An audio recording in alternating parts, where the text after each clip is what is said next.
శనీశ్వరుడు హృదయ కవాటానికి అధిపతి. ఆయన గుండె కొట్టుకోవాలా కొట్టుకోకూడదా ఆయన నిర్ణయం చేస్తుంటాడు.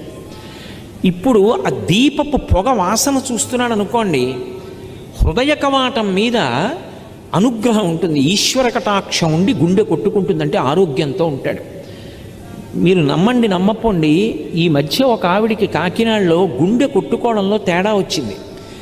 ఎంత వేగంతో కొట్టుకోవాలో కండరాలు అంత వేగంగా కదలటం లేదు, ఎక్కువ కదలకూడదు, చాలా జాగ్రత్తగా ఉండాలని చెప్పారు. ఆవిడ కొంతకాలం నువ్వుల నూనె దీపం పెట్టి దాని మించి వస్తున్నటువంటి పొగని ఏ పూజ చేయకుండా, భర్తగారు పూజ చేసి వెళ్ళిపోయాక పొగని వాసన చూస్తూ కళ్ళు మూసుకొని ధ్యానం చేస్తూ కూర్చునేది.